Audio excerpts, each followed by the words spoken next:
Hi, everybody. Thanks for joining us for another edition of Hold My Drink, where we navigate the news and politics with a chaser of civility. I'm your host, Jen, inviting you to grab your favorite beverage, sit back, and imagine with us how to create a new American identity together. Welcome to this week's Hold My Drink podcast and Counterweight Podcast with my co-host, David Bernstein. Today we have Zander Keig with us. He's a wellness and belonging consultant. He's also a social worker of the year. Like, wow, okay. He's a Coast Guard vet too, which is really a cool, very diverse history here. And before we get started, obviously the first question is, for all these conversations, we usually have a drink. Zander, what did you bring with you to the table today? Well, I brought there you go, a 2016 Argentinian Malbec that I received yesterday, shipped from Argentina. So, Well, yes. okay, fancy pants. Yeah. Yes. Wow. I think David has a glass of wine too because it is Passover and he cannot have grains.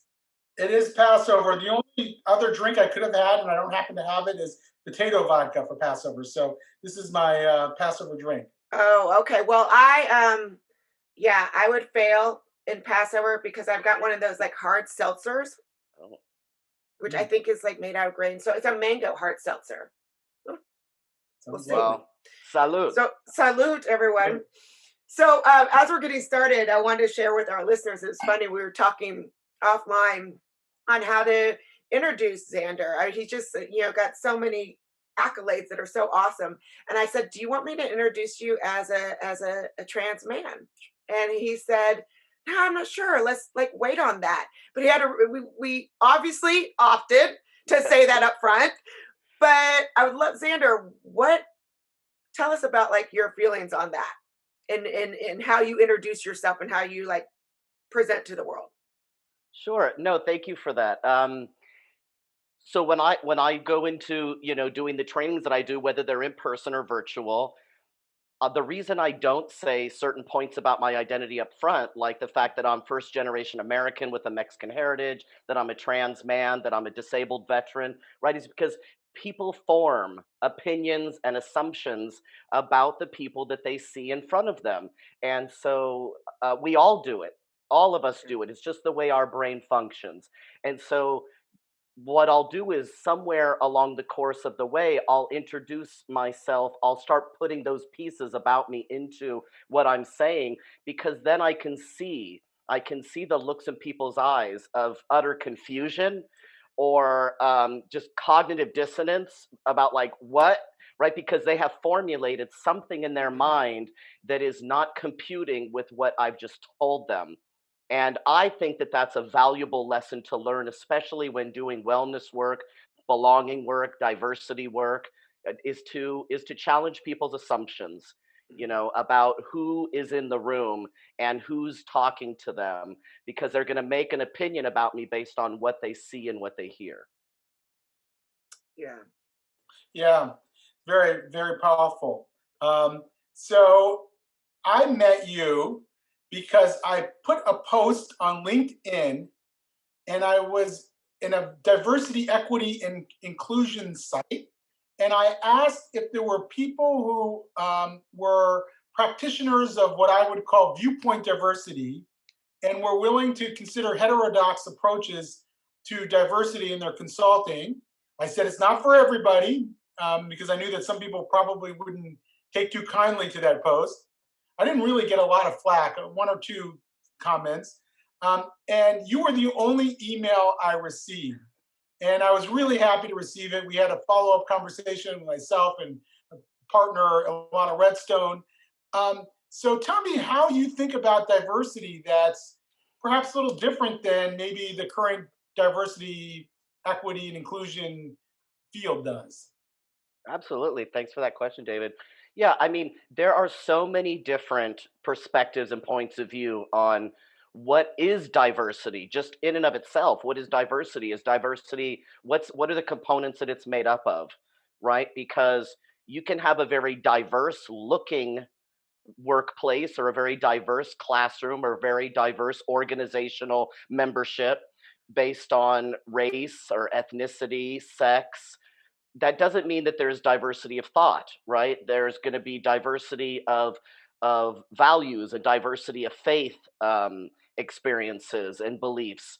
And so I like diversity in that more encompassing, that broader sense of not just how it looks on the surface, but all those points below the surface. You know, in the 90s, it was really common to go to diversity trainings and somebody would eventually put up a picture or a slide or talk about the iceberg, you know, how like 10% is above the surface and 90% Right. is below the surface. And so I kind of see diversity work in that way, that for in a lot of places, we're only getting that 10% of diversity. We're not getting the other percentage, and I think the reason for that is because it gets really messy and it challenges people's assumptions. And quite honestly, I think there are people that don't want diversity of beliefs and values and thoughts and opinions. They actually don't want that in their workplace. They want to have that sort of like on the surface. But if you have a bunch of people sitting around a table, all working to develop a program or a project or work on a goal together, and they all come from different racial and ethnic and sex backgrounds, but they all think the same, then you're just going to end up with groupthink, because there's not going to be anybody there challenging them or asserting something different that might then create a more robust program or something that can be rolled out to more people, right? So I think that just coming from a critical theoretical point of view is going to be limiting in diversity. Actually, I think it has the opposite effect of what it's trying to do, that we have to bring about, you know, creating true diversity with incorporating a critical lens, but not only a critical lens. Yes. So, in your practice, when you've taken a more diverse approach to diversity, have you gotten flack for that? You know, not at my trainings. So at my trainings, the feedback is almost exclusively positive and very positive. And what I've been told offline, you know, people come to me afterward and they'll send me a message, because I typically will include, you know, my email at the final slide if I'm using slides, and I'll get messages and people will say things like, "You were a breath of fresh air. Like, thank you so much for saying things that I wanted to say or I thought but I was afraid to say," right? So I had then they said, "You gave me permission to bring up issues in my workplace or with my family or whatever the setting is." The only pushback I've gotten, and it's been from people that I don't really know, like I've met them in person maybe or not at all, and they've been highly critical, basically kind of like trolls who send really nasty, you know, messages with "I hope you die of COVID," which was my most recent, and you know, "You piece of blank transphobe," and it's like they clearly, you know, but all of that heavy level of criticism has all come from people from the trans community. Can you talk a little bit more about that? Because I was actually that was my question. So a lot of times in diversity training, there is this assumption that if you are white, cisgender, um, you can't speak for anyone of color. You cannot speak for anyone of you know, different sexual gender background or whatnot. So particularly for you, uh, why are people are calling you transphobe, and how, I mean, how are you looking at it differently? I mean, like, again, it's assumed that there's one voice for trans, and you know that they speak with one voice. There's one idea. There's one voice for black people, and they speak with one voice. And I think that's really um, diminished our capability, our ability to see people as individuals and as, you know, something to have a unique offering. So I'm very interested to see where you diverge perhaps from what is assumed, that singular trans voice. Does that make sense? It does. Yes. So a couple things I'll say about that. I don't remember the name of the film, but it was a documentary actually that I saw years ago, probably in the 1990s. and somebody asked a woman that was on screen, an African-American lesbian woman, who is the Martin Luther King of the gay movement? And she said, Martin Luther King. Right, like Martin Luther King had had befriended Bayard Rustin, who was a black gay man who helped organize the March on Washington, right? And so, one, I just want to say there's no such thing as like a monolith or a meta narrative or a one voice for the trans community. We're all very, very different, right? We're very much individual, but when we're working towards change in society, what can tend to happen is we can get more into a collectivist mindset, because what we're trying to do is advocate and advance for a group of people, Right. but we're made up of individuals that have very, very different life experiences, come from very different socioeconomic backgrounds and different immigration statuses and different religious backgrounds. And some of us had, much more troubled childhoods than others as far as like adverse childhood experiences go. So it wouldn't be accurate to say this is the transgender experience and it would encapsulate all of our experiences. But I understand the motivation behind being incorporative with any kind of movement of the lived experience. Like the lived experience is valid.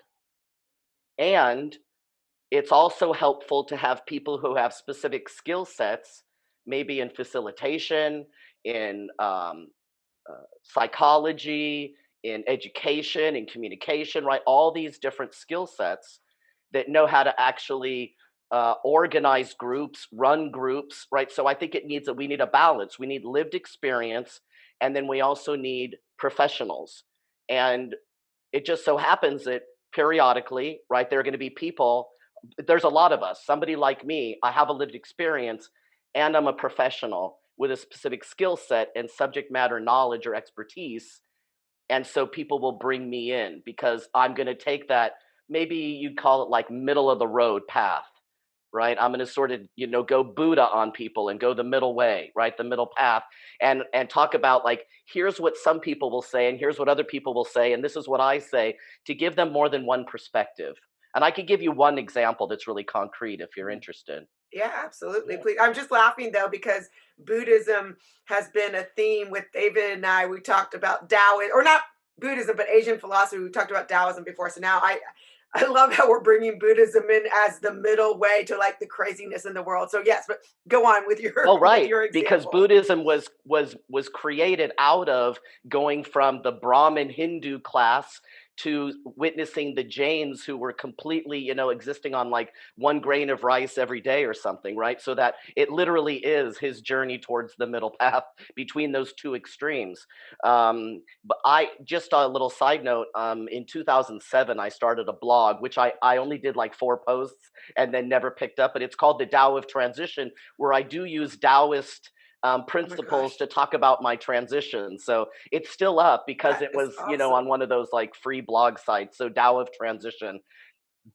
You're gonna have to send that to me because the last podcast with Urshad we called Yeah. the Tao of Yeah. Diversity. So Yeah. this is a theme. No, I love Anyways, that. go I on. love that podcast. I've loved all your podcasts. I really want to say thank you for bringing so many different voices on. So, for example, one of the things that generally we get talked about if somebody comes in to do, like, let's say a transgender 101 or a trans 101, whether doesn't matter what the setting is, typically somebody will talk about terms, right? And they'll talk about definitions of terms and which terms you should use and which terms you shouldn't use, right? To be more culturally sensitive, to be more linguistically competent, these kinds of things. And so, and there are many websites that have glossaries on them, and they tell you use these words, don't use these words. So pretty often, a word that gets talked about, an identity label that gets talked about as not good, don't use it, is transsexual, right? Within trans community, the word transsexual has become problematized. Don't use it. It's not a good word. Now, I think it's probably safe to say if somebody doesn't identify as a transsexual, I wouldn't call them one. But when somebody tells me I shouldn't use the word, my response back to them is, but I'm a transsexual man. That's the word I use. And I know lots and lots of people who use the word transsexual either by saying, I'm a transsexual man, or I'm a man of transsexual experience or lived experience, or transsexual, I'm a man with a transsexual history, right? And so it doesn't make any sense to me that people who don't want language policed are then going to police language within the community. And a lot of times this actually comes from an ally. So somebody who's not even trans, who's telling me I shouldn't use my own terms for myself. So can I explore some of this with you?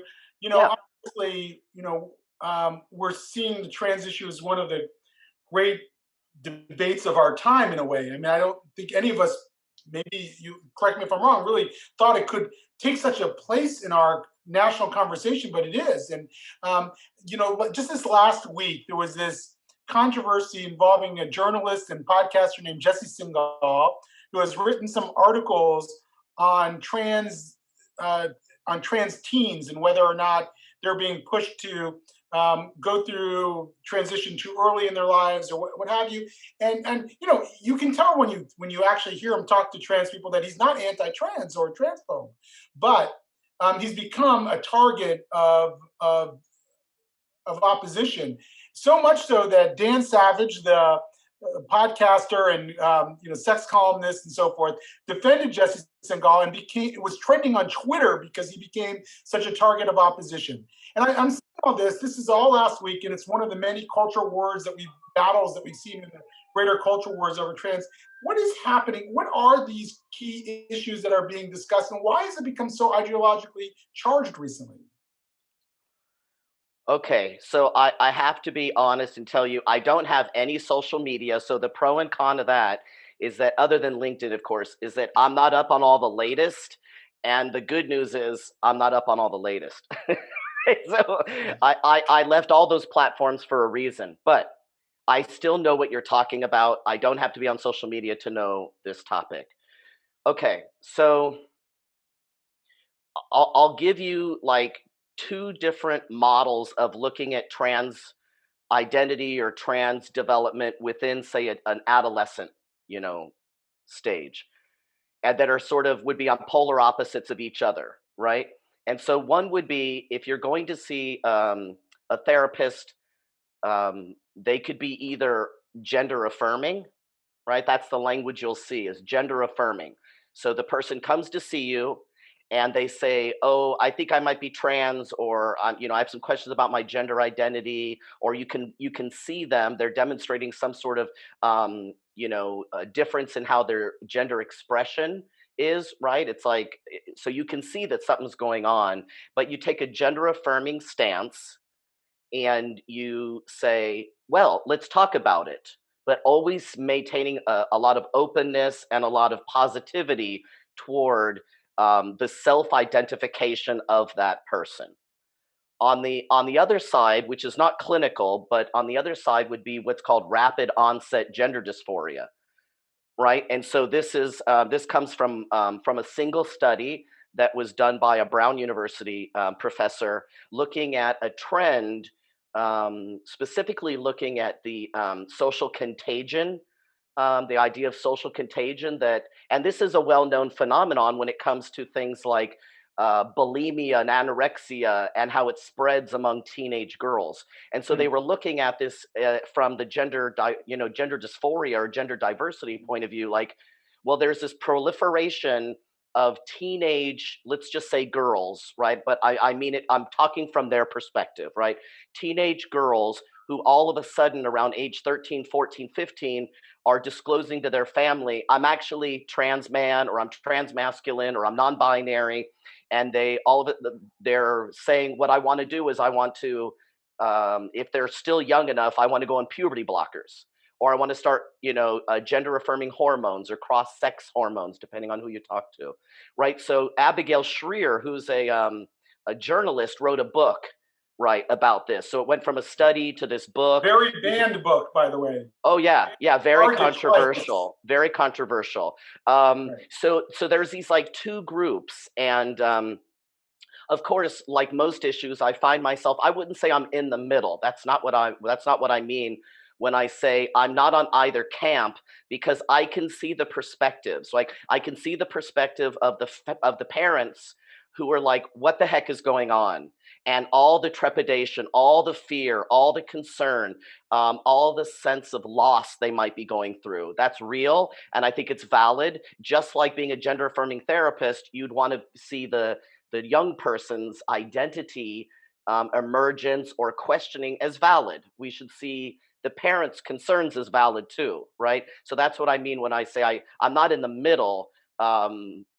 But I can see both sides of the issue. I mean, as a trans man, of course, I was an adolescent once, and I know what that experience was like. I had no concept of transness as a teenager. I was perfectly happy to be a sporty little dyke running around Los Angeles beaches.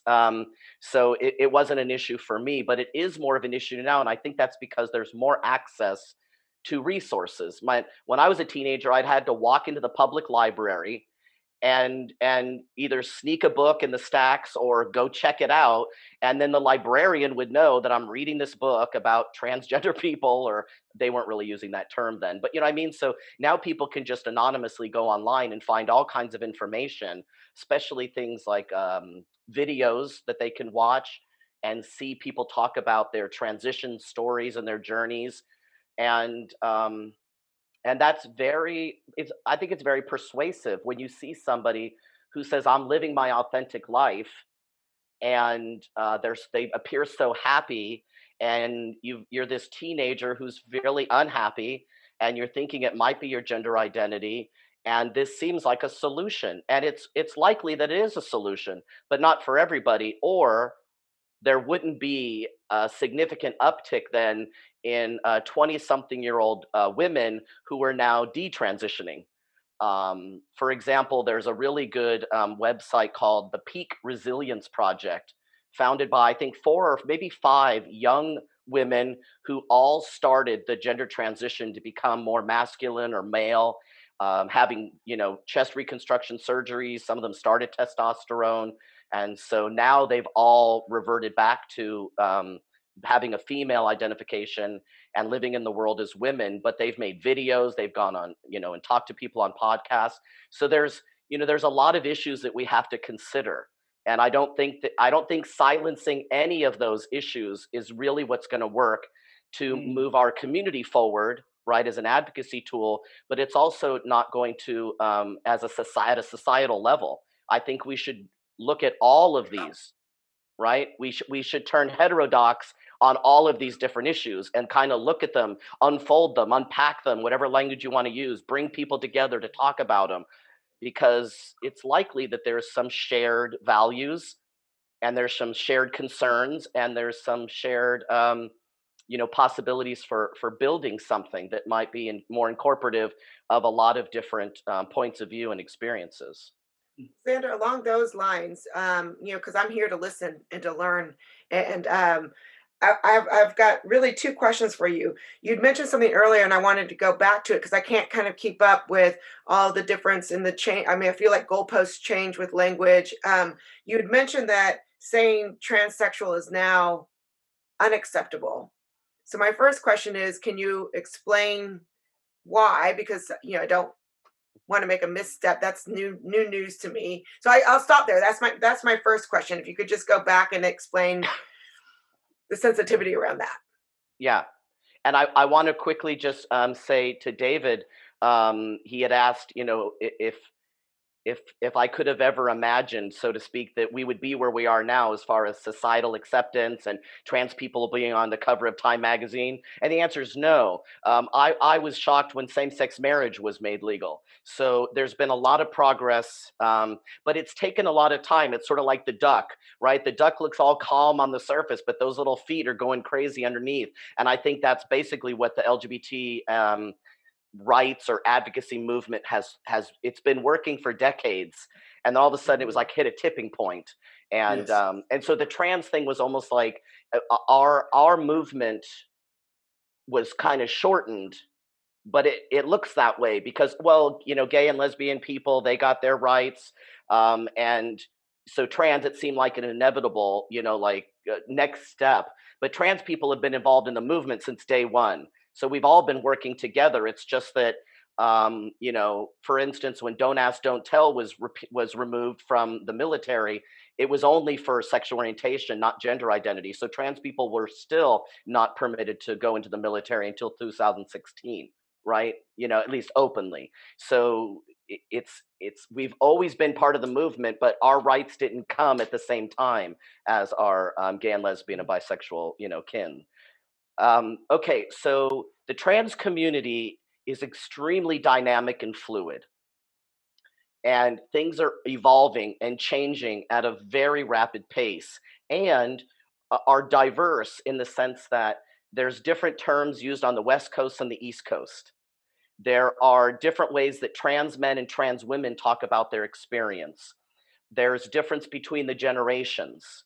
There's as far as like access to resources and family acceptance, and right. So there's a lot of differences, and so it's going to be the same with the terms that we use. So when transgender was popularized mostly in the 1990s, along with some other terms like, say, genderqueer, the idea was that transsexual was a diagnosis, or it was a medical term that was imposed onto trans people versus a term that was emerged from the community, like transgender or genderqueer or non-binary or some of the other terms now, right? So the idea is, it's similar to how the lived experience is supposed to be considered a primary or even exclusive, access to information.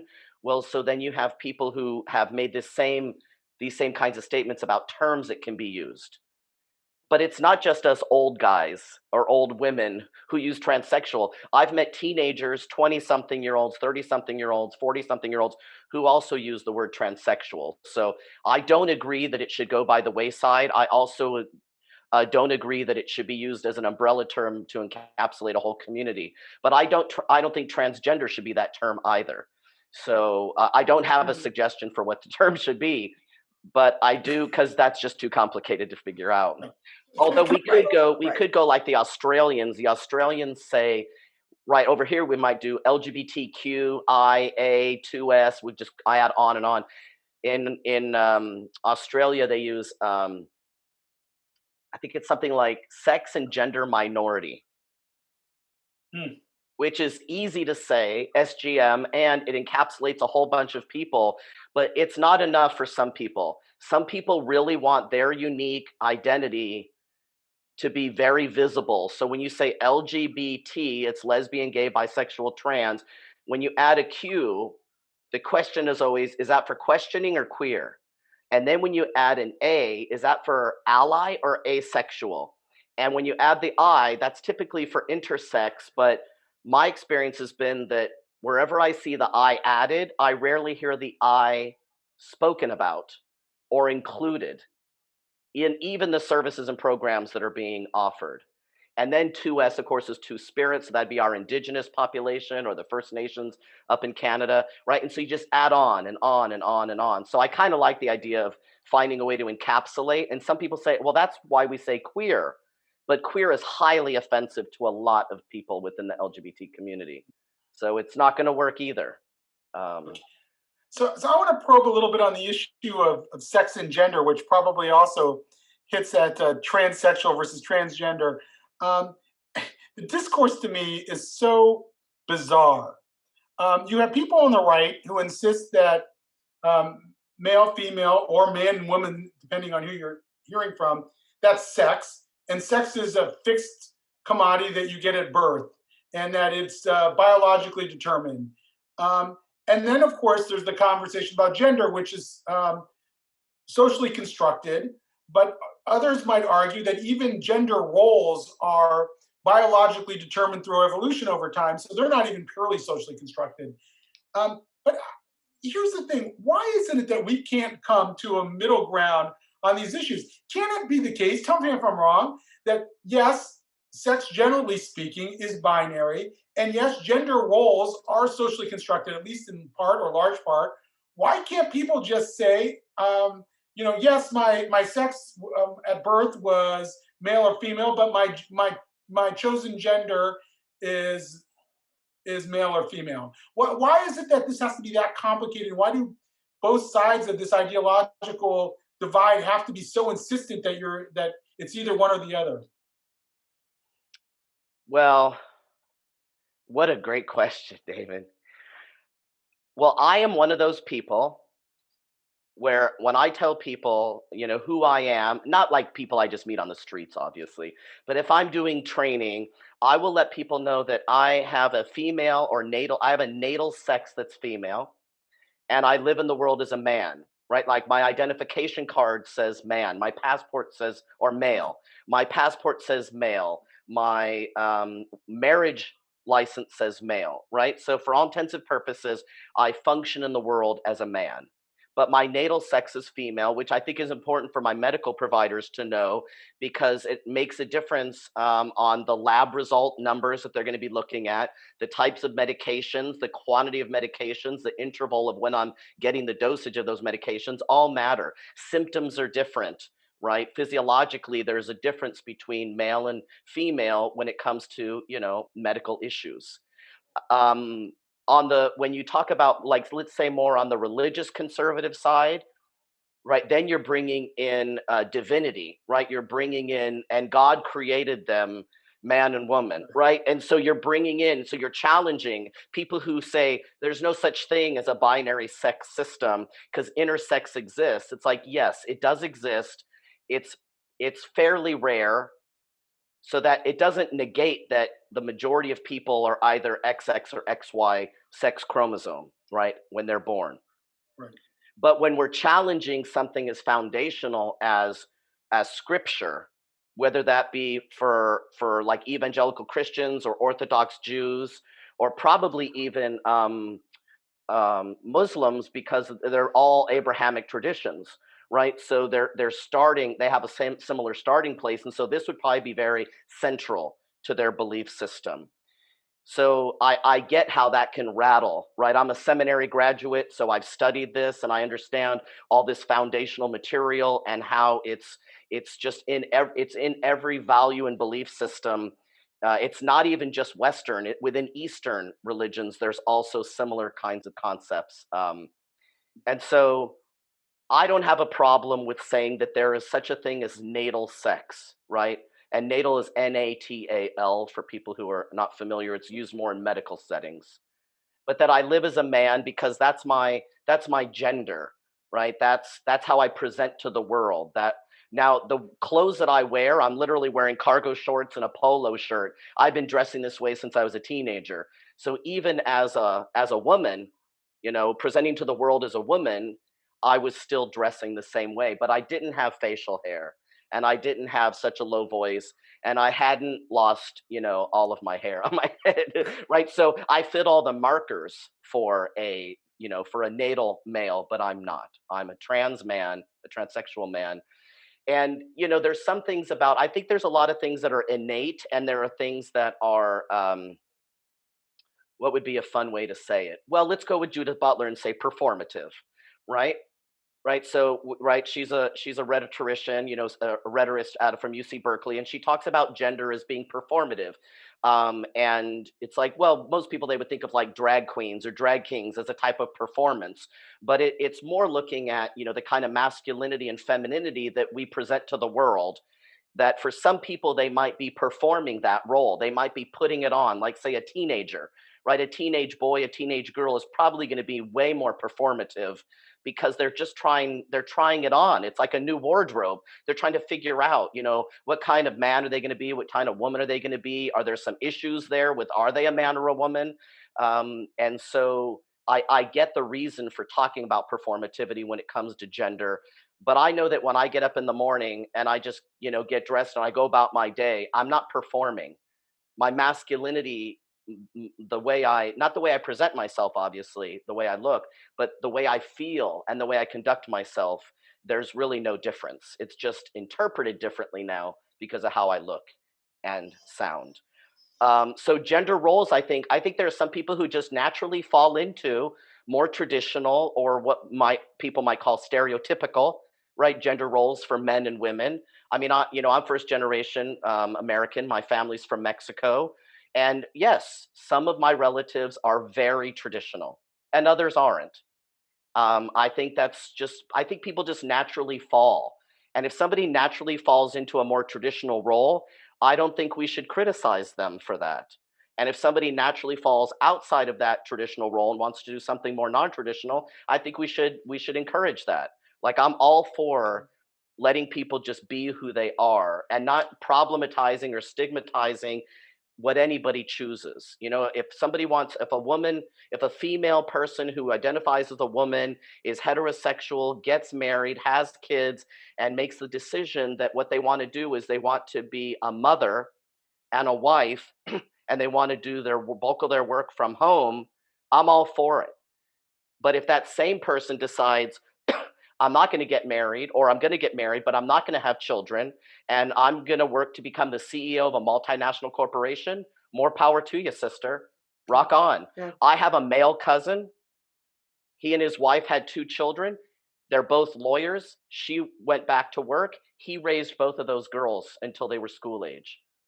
I don't see any problem with that, right? I don't think we should problematize what people choose for themselves. That's the heterodoxy. And actually that leads me to my second question for you. Is so you were talking earlier about gender affirming versus rapid gender dysphoria. And so here's where I'm at as a person. I'm very into liberalism. So for me, I don't care, like what you're just saying, you be you, you know, if you're being, you know, a father that's taking care of kids and that's how you identify, that's what brings you joy in your life. Amen. Go do you.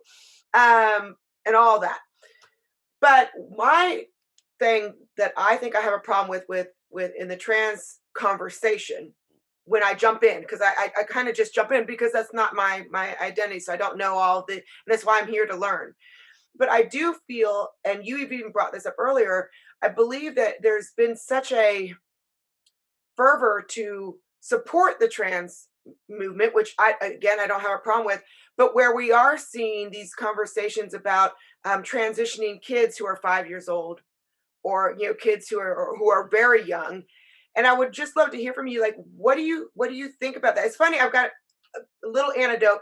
My parents, David knows this. I grew up Protestant, and unlike the Catholic tradition, where you are automatically baptized, when you're born, you've got the big ceremony.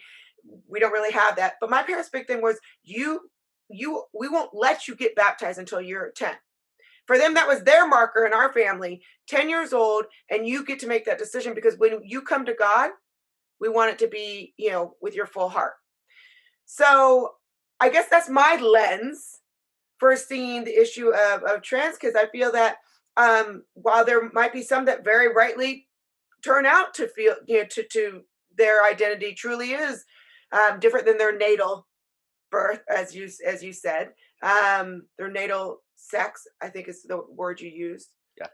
But I feel if I were to weigh in on that conversation, and again, I'm open to dialogue, I do have a problem with the heavy-handedness of transitioning young children at very early ages. And I think studies show, as I mentioned, not often, but there are times where people who transition too young now go, oops. So what are your thoughts on that? I want to back up slightly and say, although I'm comfortable identifying my natal sex in addition to my lived, gender identity, that's not a very popular or common thing in trans community. So I want to at least let people know that you probably wouldn't get a very good response if you asked a trans person what their natal sex was. Right. That might not go over well for Okay. you. Okay. Just to let you know, not all of us, not all of the members of the community, one, agree that there is such a thing as a biological sex Okay. among mammals.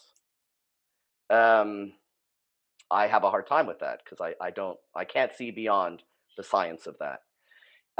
Okay, so when we talk about, I'm going to separate rapid onset gender dysphoria as more of an adolescent phenomenon from children.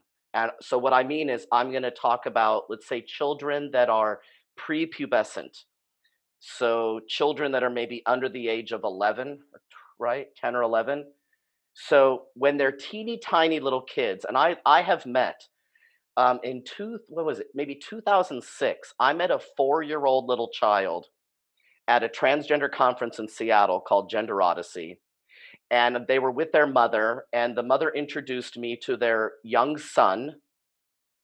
And this was a child that was, it says female on their birth certificate. They look like a little boy, a 4-year-old little boy running around, just adorable. And so, and they're still identifying and living as male to this day. But what was happening back then is there was no medical interventions at all, at all. They do what's called social transition with those little kids. They basically say, you know, they let them wear whatever they want to wear.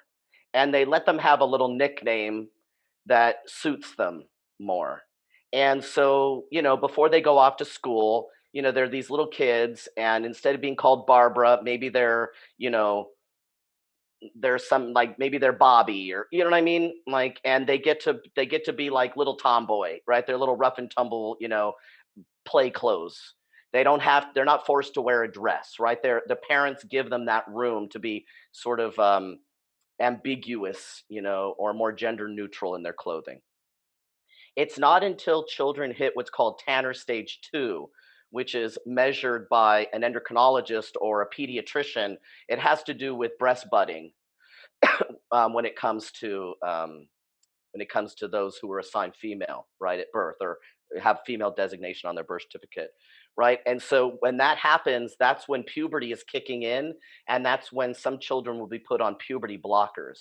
And puberty blockers have been around for, like, I don't know, 70, 80 years. You can put children on puberty blockers. They were made for what's called precocious puberty. Sometimes kids go into puberty when they're like 8 and 9 years old, and you don't want that. So you put them on puberty blockers until they reach around the age that most would go into puberty, and you take them off, and then they just go. The body just keeps going. It doesn't cause it. It's a pause, but it's not a disruption in the sense that it doesn't do any harm. Now, keeping people on puberty blockers indefinitely can be problematic because you need bone development and you need cognitive development, right? So you don't want to do that long term. But it gives kids kind of a pause, right? When they're little, they're undifferentiated in so many ways. Like, kids are running around without shirts. You have to put bows on the heads of little girls, or people don't know they're girls. But when you start to differentiate around, maybe middle school age, more so, then that's when maybe the puberty blockers are going to come in, and that buys the kids some time so that they don't, like the little, if they're going to become trans women, the little trans girls, female, or the males, right, natal sex, they're not going to get Adam's apples. Their voice is going to start deepen. They're not going to start growing rapidly. Their muscular development will pause as well, right? So they'll be sort of in that pause mode. And then when the blockers come off, they decide, the family with the providers, right, the medical providers, pediatricians and pediatric endocrinologists, adolescent medicine people, are you going to just start your natural puberty that's just going to kick in as soon as we cut you off the blockers? Or are you going to go on the cross-sex hormone therapy or gender-affirming hormone therapy? People use different terminology, and that's decided, but that's not until probably, at the youngest I've ever seen is 13, but typically we're talking 14 or 15. So there's like no surgeries happening with those little kids. There's no medication, only if it's precocious puberty, and that's going to be fairly rare. Got it. I appreciate that. Yeah, that's really helpful. So what? And I know we're running out of time, but what do you tell a family? And I have a family member who struggled with this, a teenager, maybe 15, 16 years old, who's feeling or is going through gender dysphoria, and they're not. What is it? What do you tell a parent who might be struggling? Well, who's willing to be on a journey with that child through this transition, but doesn't want to jump the gun because they're afraid that maybe they'll regret it. How do you think about that? How does someone think about that struggle? Great questions. Well, I would highly recommend that a family like that would seek out somebody who is more on the gender affirming side, but does require that there are office visits, whether it's in person or virtual, and isn't just sort of doing a quick assessment and providing a letter so that people can go get hormones, right? So you have like three different paths you can go as a family and as an adult, right, trans person. You can go the like get an assessment and for to determine gender dysphoria diagnosis, and then you can be given a letter where you can take that then to a primary care provider or a endocrinologist, and you can start hormones. On the opposite end of the spectrum would be somebody who forces people to come to therapy for a year before they'll write such a letter, right? Those are the extremes. One is extremely restrictive and one is extremely lenient and open, and somewhere in the middle is where I find myself, right? It's like, not only am I going to do a thorough assessment, I'm going to spend a lot of time with that teenager, helping them to unravel and understand and come to terms with where have you been, right, in your formation of who you are. What are some of the thoughts you've had? What are the experiences you've had? What's going on now? What are the questions you have? Because you should be able to go into a space where you can ask honest questions and have somebody hear you and help you figure out the answers, not give you the answers, right? And there's some really great books for that, like the Gender Quest workbook and the You and Your Gender Identity. These are two really great books that people can like work through on their own as either a teen or a young adult or an older adult.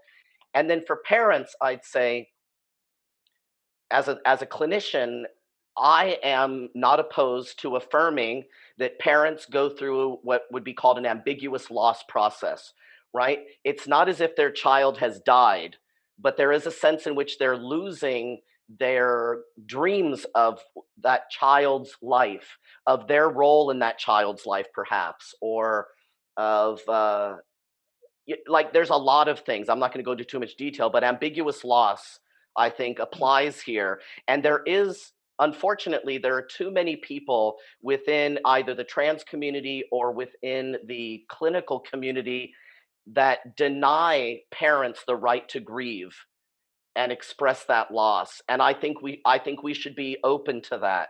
I think we should let parents go through the process of grieving and communicating about that loss. And so an organization like PFLAG, which was set up by a mother of a gay son, but lots of parents go to PFLAG who have trans children. And then there's also an organization called TIFA, which is Trans Youth Family Allies. And they're primarily virtual, they're nationwide, and they were also started by parents who have trans kids that are school age. And so PFLAG and TIFA are really great resources for parents in particular, because I think they should have the space. They shouldn't be talking to their kids about their grief and their loss necessarily. And the kids should also then be talking with a therapist to talk about how to navigate and how to deal with the fact that not everybody is going to go at their pace, So, right? Xander, I've got a final question for you, going back to not just the trans movement, but also viewpoint diversity, which was what we've been talking about at the very beginning. You had mentioned earlier that in some spaces people call you a transphobe. Could you elaborate there and tell us, in what places, yeah, are you hit with those pejoratives and why? And where, as terms of, because we're big supporters of viewpoint diversity, where are you kind of going outside of the narrative that would, you know, entail you being called a transphobe? So, three different things that have caused people to really go after me. One is that I refer to myself as a trans man with a female natal sex. That's just very controversial.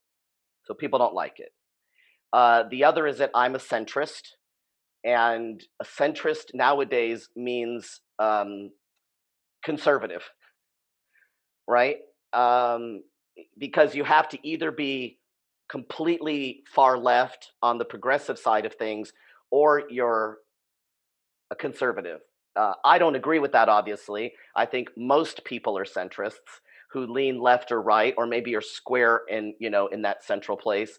But that's controversial, and people don't like it. The most recent incident came because I joined the faculty of a Texas-based, it's Austin, Texas, by the way, an Austin, Texas-based company that is run by therapists that's doing something called queer and trans affirming professional certification. So I'm coming on board to do training for the people who want to become certified. And so I became certified because they want all of us to be certified before we take in students. And so I put on my LinkedIn profile that I had become a queer and trans affirming professional, and a member of the trans community, at least stated member, I'm not sure if they are, took issue with that. And the issue that they took was that there's no such thing, that there's no professional organization or association that exists that can claim to promote or endorse something like a queer and trans affirming professional certification. I should preface that, or should add to that, that I do trainings with WPATH, which is World Professional Association for Transgender Health, which has the Global Education Initiative. I've been on faculty with them for almost 3 years, and so we have a certification program as well.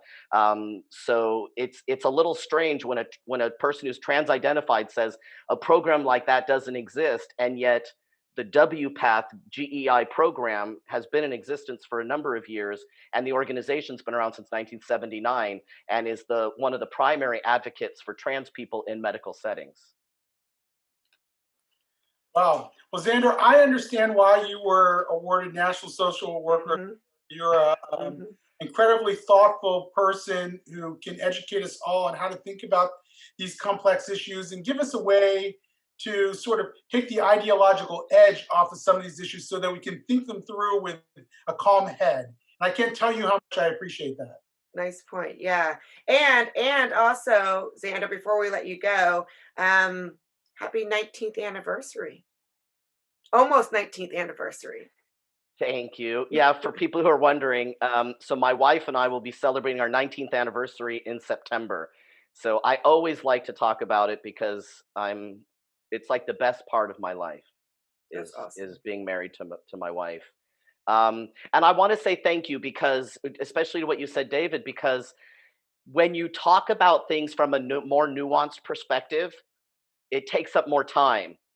And so to try and fit in answers to questions in a format that's like 30 minutes, 60 minutes, it can get a little crowded, because I'm not going to give you sound bites, right? I'm not going to give you bumper stickers. I'm going to give you well thought out, my perspective, my point of view, my lived experience. And so it does take up a lot of time. So I appreciate that you both have created the Hold My Drink podcast. I love it, and I've really been enjoying my my Malbec.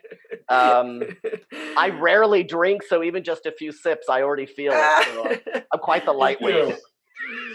Yeah.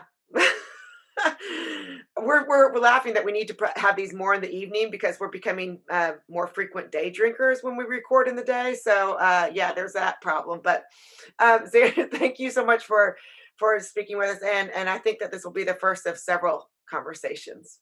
Oh, I'm happy to hear that. I look forward to talking again some more. Absolutely. Thanks a million, Zander. Appreciate it. You're welcome. Thank you. Thank you for listening to this episode of Hold My Drink. Like or subscribe to the show, and check out the show notes for links to source material and to our website, where you can find what each of us is reading every week, different news with different views. If you have a topic that you would like us to explore, drop us a line. And join us next week as we say, Hold My Drink, and the conversation gets real.